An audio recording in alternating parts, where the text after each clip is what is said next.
Підійми вверх. Стой, ні.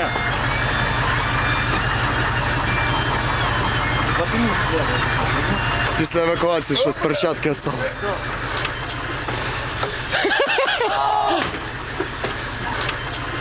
Так, почти цело. І ця почти цело. Поработать можна ще. Простірнуть і буде с***ись. Чуєш, камрад? По-моєму, сюди пристрелюється, мені так кажеться. Є що вспомнити, нема що дітям розказати. Це був, поки що це був епік моєї війни в цьому лісі. Плюс-плюс.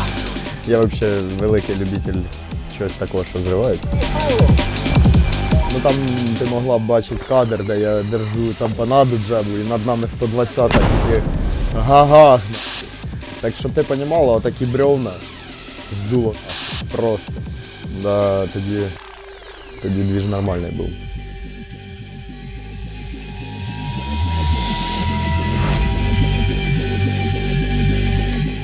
Мені 21 рік, позивний ОСА, звати Олександр. Я з Кіровоградської області, Новомиргородського району, СМТ Капітанівка. Навчався на військового фельдшера.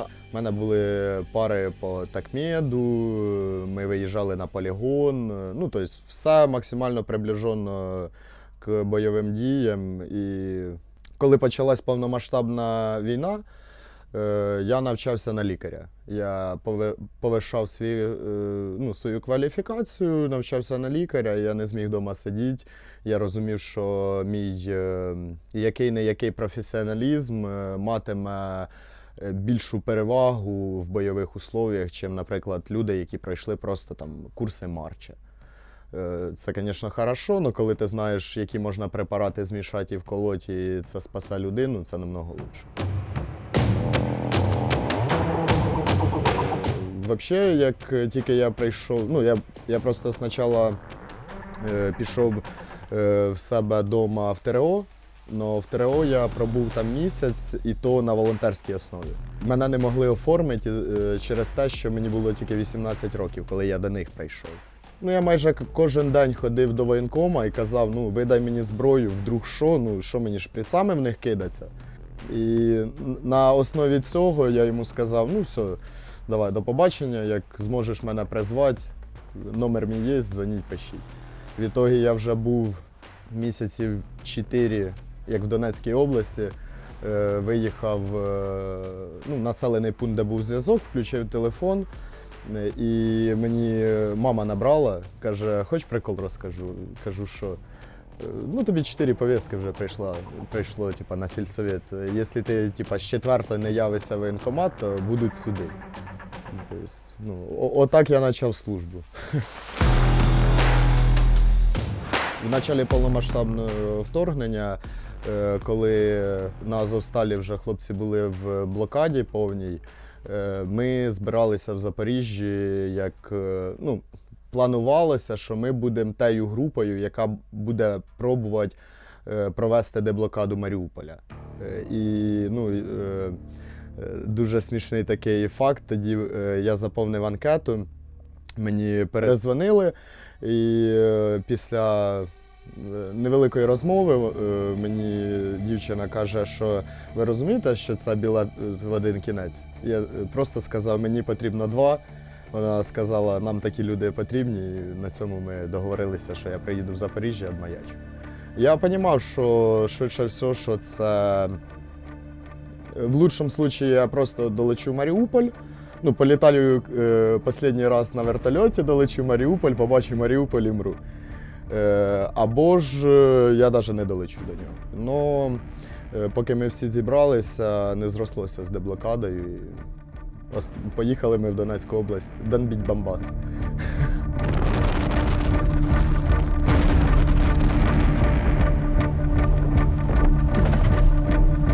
Хлопці казали, що там було десь якась підпис, типу Азов.орг чи щось типу такого.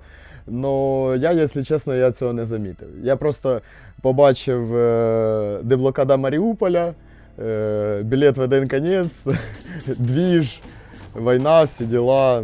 І ну, я не заморачувався. І тоді всі такі, так, 30-57, це ж Азов. О, чо? Круто. Ну, в принципі, ті бойові, то просто чіл.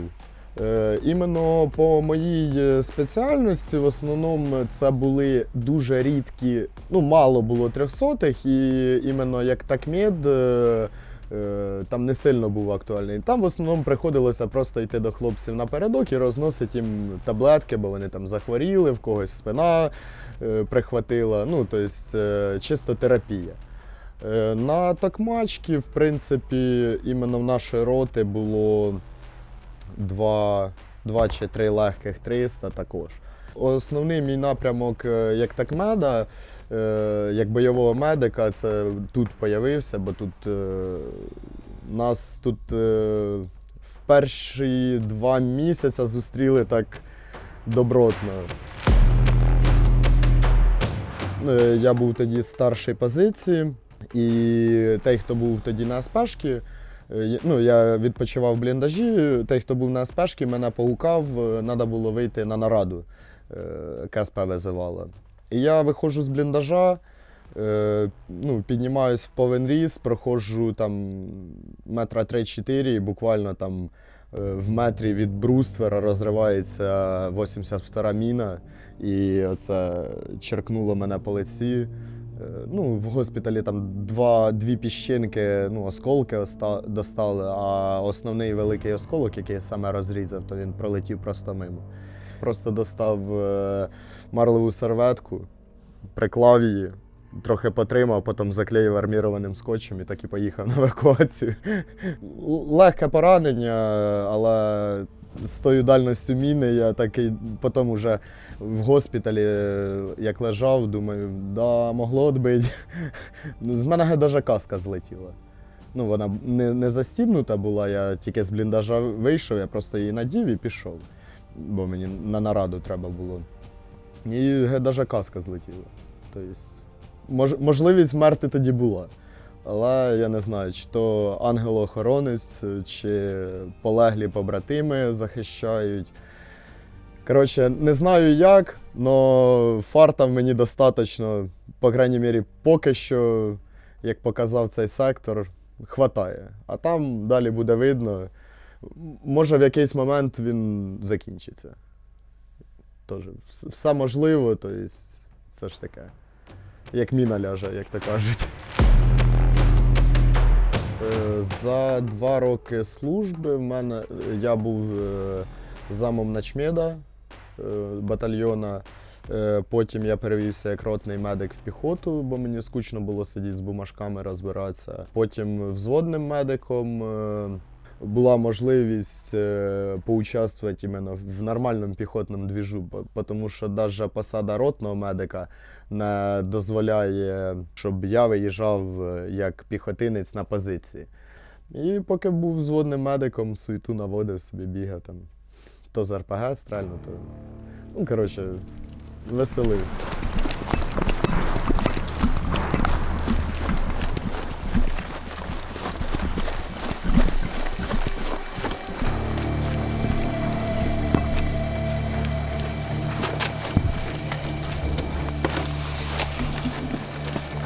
Лечу.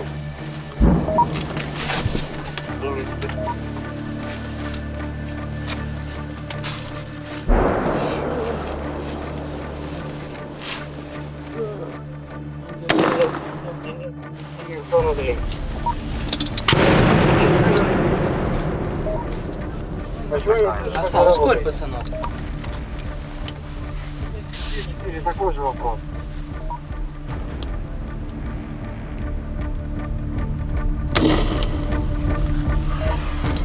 Ну, все одно, ну, в мене просто насчет цього логіка проста. Не в зависимості від того, стріляєш ти по підерах чи не стріляєш, вони по тобі будуть стріляти в будь-якому випадку.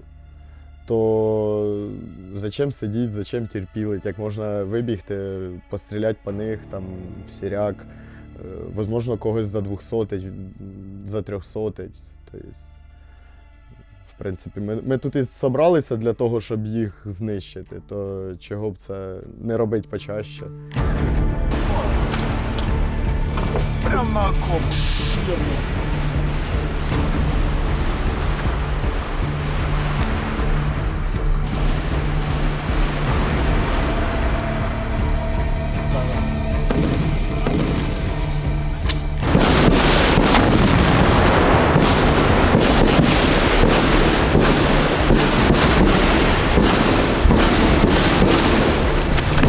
Обережно.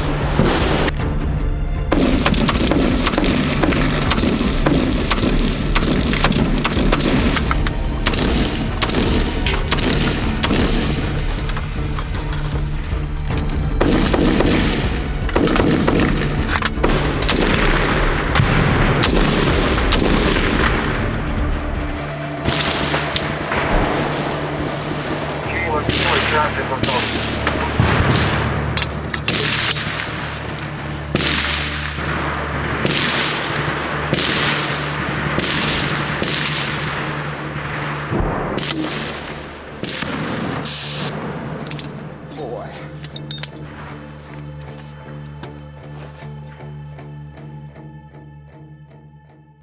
Мені батько перед тим, як я мав уже їхати на Запоріжжя, сказав, все, що зможеш освоїти для того, щоб ти міг хоча б його зарядити і почати вести вогонь, все освоюй. Бо ну, в якийсь момент це може спасти твоє життя. І ну, воно так по факту і є.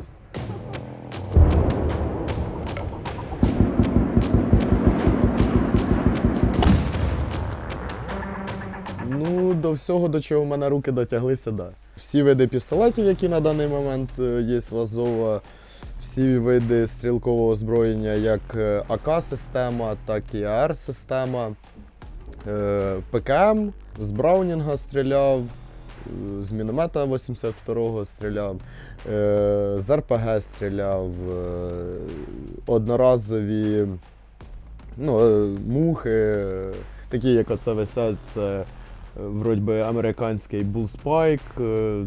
Це я навіть не знаю, як воно правильно називається, але стрельнути з нього можу. В принципі, ось це закордонна муха 22. Це постсовкові страни виробляють їх. І в нас вони такі самі, тільки тут написи на іностранному, а на наших на російській. В принципі, ну, з цього всього немає ніяких проблем стріляти. З усього прикольно стріляти, коли це ти стріляєш там, в сторону ворога або мішені. Но коли воно летить по тобі, що б то не було, навіть якщо це 5,45, яка така пулька, неприємно вона мимо тебе пролітає, свистить. А так, ну, можу працювати з будь-якого озброєння, яке мені попадеться. Коротше, це були 10-ті сутки нашої ротації, всі заїбані. В принципі, утро почалося з того, що я вийшов із позиції і охуєв, тому що насипало сантиметрів 10 сніга, всі масеті лежать на полу. Видно, ти просто отак проходишся раз і видно твою тропу, куди ти йдеш. Починають люди ходити просто такими толпами, там, по 5, по 10 чоловік, натоптують мільйон стежок. Я збігав на ВОП, побалакав там на ВОПі із начмедом батальйона. Він тоді, ну, там, типа міні-стаб-пункт зробив. Повернувся на свою позицію, з якої я должен був починати евакуацію, в разі чого. І став дивитися, як почався штурм. Сам мужчина.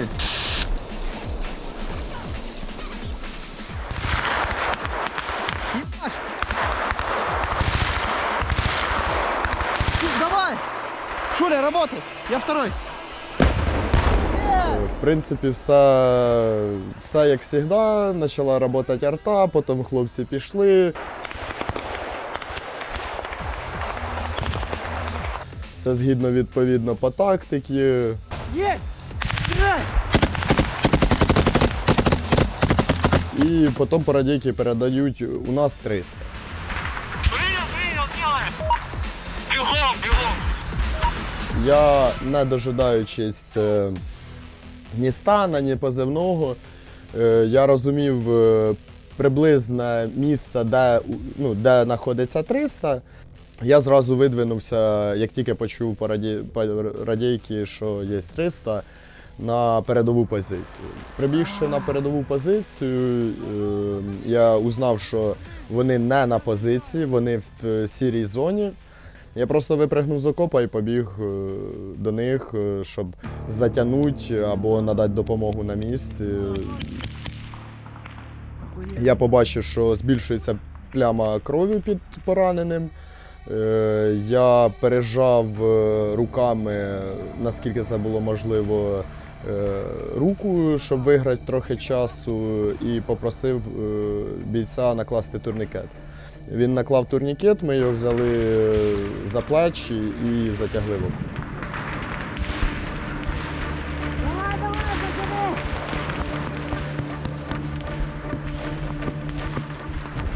А там уже, в принципі, я почав надавати допомогу вже професійно і в максимальному об'ємі, який був можливий на даному етапі евакуації. Потім уже, звісно, коли хлопці пішли в сіру зону і вже до гірських позицій, вже почала крити арта, що починає з ВОПа і до передової позиції, сіру зону, все накривала арта.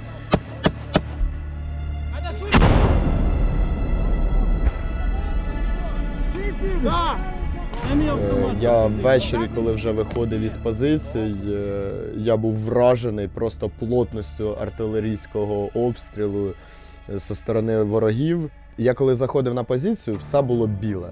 Ідеально білий сніг, свіжо випавший. Я коли вертався з позиції, по-перше, що було нападано багато нових дерев, бо я стежку знав і йшов обратно поніже. А по-друге, що білого сніга, майже нереально було побачити. Просто все в гарі, в піску, в крові. Отака, просто все всплошну. Тобто не було там якогось участка, куди не попадало. Попадало везде. Пацаны, давайте, его надо уносить. Я почав відстрілюватися, і я зрозумів, що відстрілююсь на позиції тільки я. Но потім, уже, коли пройшовся по всій позиції, я зрозумів просто, що я сам на ній. І все. Я по радійки вийшов, кажу, мені треба 3 карандаша із трубою до РПГ, бо в мене були заряди, а труби не було. І, візьміть побільше з собою БК. Все. Я просто, в мене було, я для себе оприділив в окопі 3 вогневих позиції, на яких я можу працювати. І розставив там винтовки. Ага, у вас там на позиции вертолет и просто работаете куда вперед. І просто я прибігав із зарядженими магазинами, вставляв і відпрацьовував 2-3 магазини і міняв позицію, щоб підери не могли. Ти щось хочеш? Є таблетка? Яка? Є, звісно.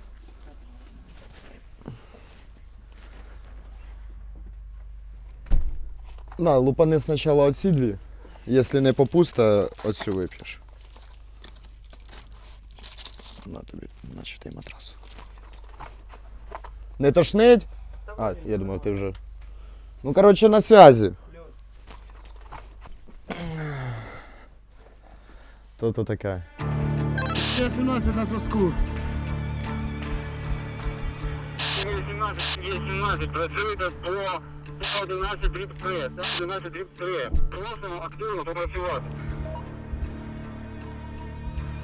Плюс-плюс.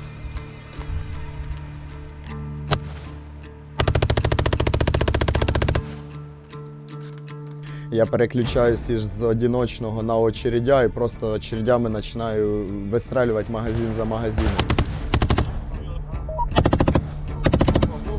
2 на 5.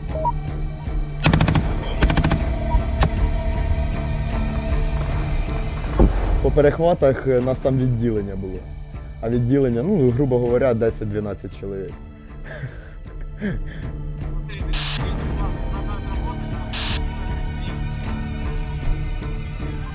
займаєшся?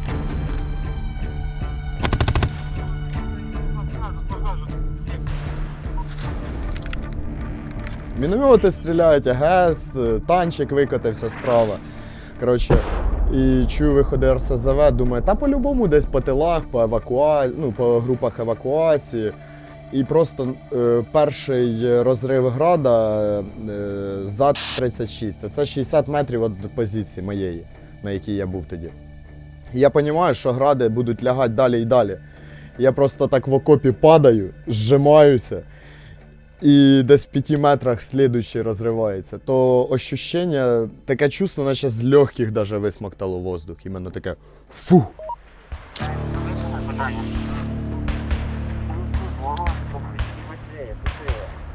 Ну нормальний, коротше, такий двіж був тоді.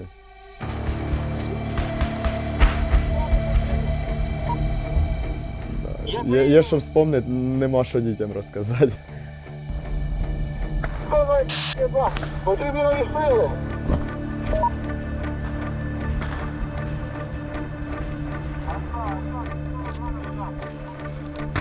На зв'язку!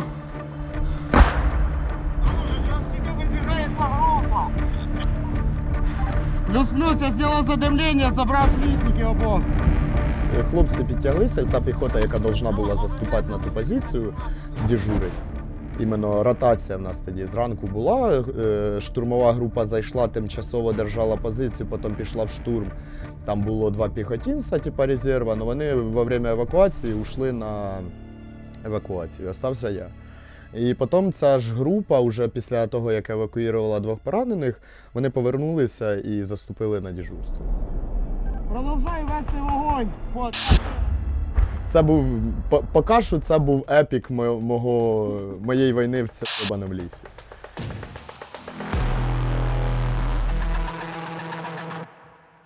Я себе комфортніше відчуваю, сидячи на позиції, устраюючи якісь перестрілки. Там. Мені це більше подобається, чим сидіти просто на КСП, дивитися прямі трансляції, відповідати на радіостанцію, як хтось там щось передає. Ось за ці 10 днів, що я був на КСП, це добре, що не було 300-х, але мені скучно. Я сідав на квадроцикл і їздив до дронщиків, потім на хлопцям відвозив провізію. Це поки що єдине розвлечення було за ці 10 днів. Покататися на квадроциклі по тих, грубо говоря, по оффроаду. Амбіції є, звісно. Я просто не бачу себе в гражданській медицині. Я працював на швидкій рік. Але поки йде війна, я б хотів би оставатися в піхоті, тому що в мене є досвід, в мене є медична освіта, і на даний момент, на даному етапі мого життя, я вважаю, що ці знання і те, що я можу зробити, потрібно саме в піхоті. А мені чим неспокійніше, тим краще. Тобто я себе комфортніше відчуваю, коли по мені пашить танк. Я більш собраний в цей момент, більш бистрий. В мене просто, це за рахунок виділення адреналіну великого кількості, це понятно. Але в мене все ідеально під час надання допомоги під обстрілом. Поки що піхота топ, нікуди з піхоти. Всі йдіть в піхоту.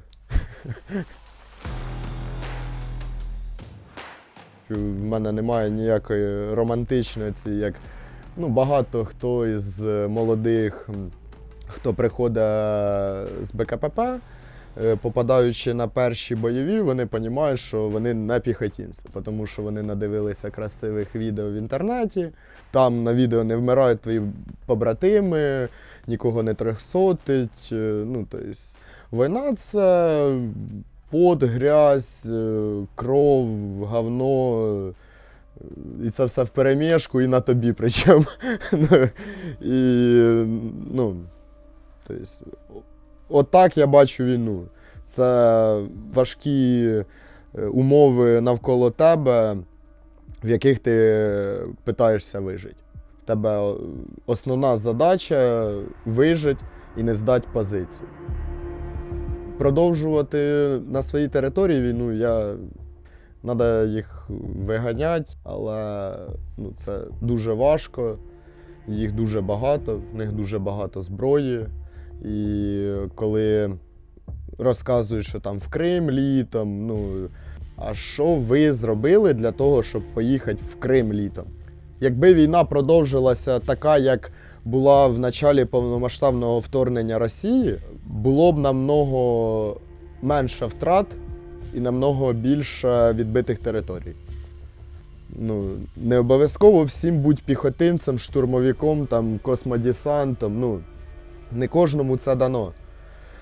Но є, армія ж не заключається на піхоті. Мені дуже запомнились слова одного із командирів, що на одного піхотинця на передовій в тилу трудиться 8 військових.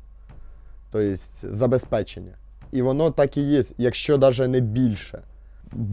Є мільйон посад, які можна займати в армії, допомагаючи цим виграти цю війну і ні разу не вистріливши з автомата. І твій вклад буде огромний. Село, пацани, такий двіж чисто. Просто в 9 класі я з дитинства хотів стати медиком, допомагати людям. В 9 класі я вступив в Черкаську медичну академію. Я іменно медичні пари дуже любив і, в принципі, люблю. Я люблю займатися тим, чим займаюся на даному етапі життя, на попередньому етапі життя, коли я ще був в гражданській житті. Давай, братанчик. Давай 1000 Транекса на 20-ку. 1000. Дай мені просто 20-ку шприц. Мотор, 20-ка шприц.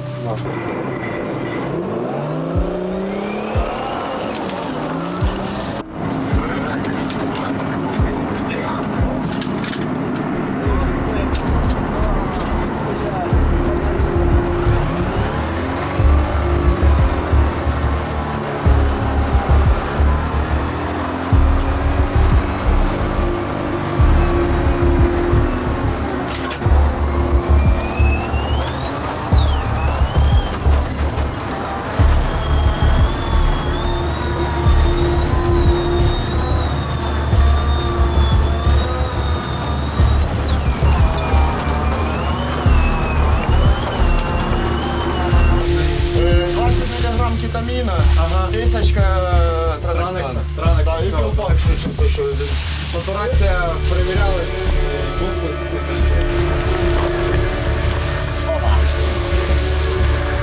Стой. Ми ще одну жертву кинемо.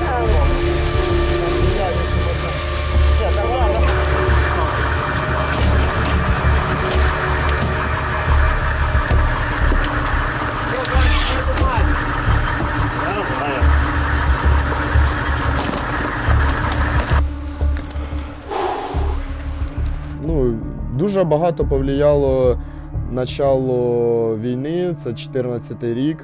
В мене батько чи в кінці 14-го, чи в началі 15-го пішов сам воювати. І мені на той момент було 12 років. Я просто подивився, як він мислить, як він висловлює свою думку, що він робить. І я для себе, я завжди собі його брав як приклад. Но в той момент я зрозумів, що б там не було, якщо війна, то війна до останньої каплі крові. Плюс-плюс. Все нормально. Поїхали. Полетели. Чисто професійний момент, який я зараз виконую свою роботу, передаю далі і, ну, можна сказати, забуваю. Але це так працювало в гражданській житті, бо ти приїжджаєш не до знайомої людини, просто надаєш допомогу, передаєш у відділення його і забуваєш його. Все. Їдеш просто на наступний виїзд. Ну, на виклик їдеш наступний. А тут ти з людьми проживаєш, ну, певний час, знайомишся, ріднишся. В принципі, всі ми тут одної думки, поглядів на життя, і ти просто відчуваєш рідну душу в цій людині. А потім в один момент по радійки, наприклад, передають, що хтось там 300. Ти приходиш, а там, ну, дуже понівечене тіло. Ти що б не зробив, тобто якби професійно і максимальний обсяг медичної допомоги не надав, він помирає. І, ну, певний час ти себе, як то правильно сказати, терзаєш тим, що ти щось десь не так зробив, щось не доробив. Але після певного часу самоаналізу, самооцькування, так сказати, ти розумієш, ну, там просто травми несумісні з життям. То, що ти просто продлив термін до його смерті, ну, мені преподаватель із хірургії казав, ще як я навчався, що в кожного медика є своє кладбище. Ну, коли гинуть прям дуже близькі побратими, то, ну, дуже важко. Наприклад, у нас ось крайній 200-й Нео. Ми в цій кімнаті разом прожили майже з початку виїзду, до цього жили в другій кімнаті. Ще з РЗ, там, з полігона, я такий, сука, єбаний тігр, нахуй. Да, не хватает. Та, блядь, приходиш в кімнату, спать. Я, ну, ви як уїдете, я переїду до вас в вашу кімнату. Я не можу, поняв. Я так, согласен. я заходжу, дивлюся туди, їбать, його нема. Все, я такий. Кукуха, до свидання. Воно, звісно, вже трошки легше, типа, ну. І я для себе оприділив, що треба воювати ще сильніше, старатись вбити якнайбільше кількість пів, щоб, якщо, так сказати, щось потойбічне є, і я рано чи пізно туди попаду, щоб коли я з ним знову зустрінуся, сказати: братан, дивися, от, я на барани, от скільки за тебе. І він такий: фахівець, дякую. Ну, та я не знаю, ідіть, воюйте, донатьте побільше. І може, наконець-то ми літом в Криму побуваємо. Якщо всі сплотяться, як в перші дні війни, і будуть допомагати військовим, самі стануть військовими, багато хто. Може, це пришвидшить, точніше не може, а це пришвидшить нашу перемогу. В принципі, на цьому можна закінчити. Ідіть всі в піхоту, піхота топ. Нема за що. Вам також дякую. Все, жду ссылку на відос.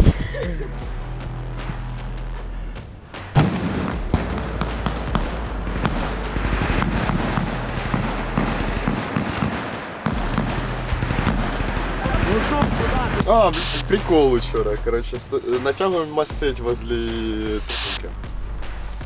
Стою я наверху, спиною до підерів, поняв, натягую мастить. Тут чую ГПшний виход, поняв, розворачуюсь, десь в кронах, короче, воно між нашкою і тройкою розривається. Я ж стою, втикаю далі, поняв, прям туди, откуда примірний виход звук чув. Дивлюся, ще один уже вспишку чітко побачив. Кричу Бамбасу: а ну дай мені два вога, і форта. Він виносить йому туди 2 вога. Всю ніч тишина.